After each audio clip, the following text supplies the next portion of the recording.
നമസ്കാരം.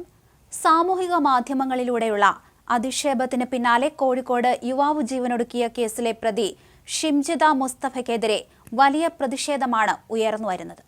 പ്രതി സംസ്ഥാനം വിട്ടു എന്നാണ് സൂചന.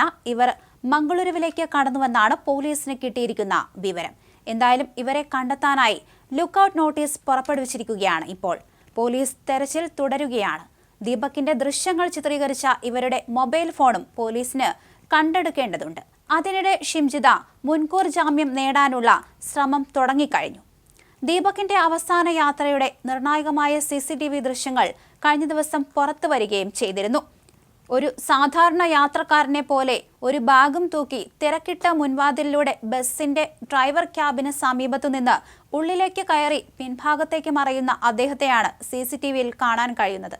ഈ യാത്ര ദീപകിന്റെ ജീവിതത്തിലെ തന്നെ അവസാന യാത്രയായി മാറുകയും ചെയ്തു.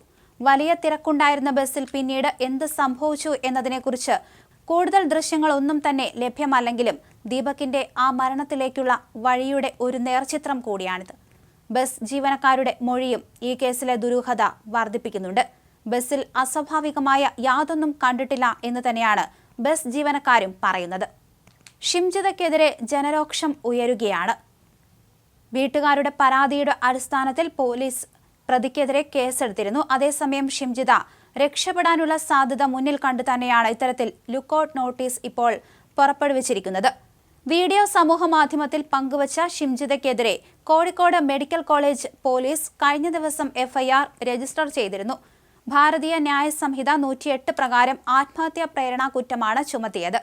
10 വർഷം വരെ തടവും പിഴയും ശിക്ഷ ലഭിക്കാവുന്ന വകുപ്പാണിത്. മരിച്ച ദീപകിന്റെ മാതാവ് K കന്യക നൽകിയ പരാതിയുടെ അടിസ്ഥാനത്തിലാണ് കേസെടുത്തത്. ലഭിച്ച പരാതികളിൽ പ്രാഥമിക വിവരശേഖരണം നടത്തിയ ശേഷമായിരുന്നു കേസ് രജിസ്റ്റർ ചെയ്തത്. കഴിഞ്ഞ ദിവസമാണ് ദീപകിനെ ഗോവിന്ദപുരത്തെ വീട്ടിൽ തൂങ്ങി മരിച്ച നിലയിൽ കണ്ടെത്തിയത്. വീട്ടിൽ അച്ഛനും അമ്മയും മാത്രമാണ് ഉണ്ടായിരുന്നത്. രാവിലെ വിളിച്ചപ്പോൾ വാതിൽ തുറക്കാത്തതിനെ തുടർന്ന് നാട്ടുകാരെത്തി വാതിൽ ബലമായി തുറന്നു. അപ്പോഴാണ് ദീപക് മരിച്ചതായി കാണുന്നത്. വസ്ത്രവ്യാപാരശാലയിലെ സെയിൽസ് മാനേജറായി ജോലി ചെയ്യുകയാണ് ദീപക്. ബസ്സിൽ വച്ച് അപമര്യാദയായി പെരുമാറിയെന്ന തരത്തിലാണ് ദീപകിനെതിരെ വീഡിയോ പ്രചരിച്ചത്. ഇത് വ്യാപകമായി പ്രചരിക്കുകയും പലരും അഭിപ്രായം രേഖപ്പെടുത്തുകയും ചെയ്തിരുന്നു. തുടർന്ന് മാനസിക പ്രയാസത്തിലായിരുന്നു ദീപക്. അതിനുശേഷമായിരുന്നു ജീവനൊടുക്കിയത്.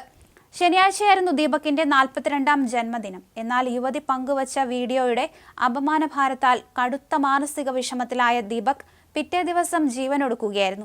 ശനിയാഴ്ചയും ദീപക് വിളിച്ചിരുന്നു എന്നും കാണണമെന്ന് ആവശ്യപ്പെട്ടിരുന്നു എന്നും ഞായറാഴ്ച ദീപകിന്റെ മരണവാർത്ത അറിഞ്ഞപ്പോൾ നടുങ്ങിപ്പോയെന്നും അടുത്ത ബന്ധുക്കളും പറഞ്ഞു.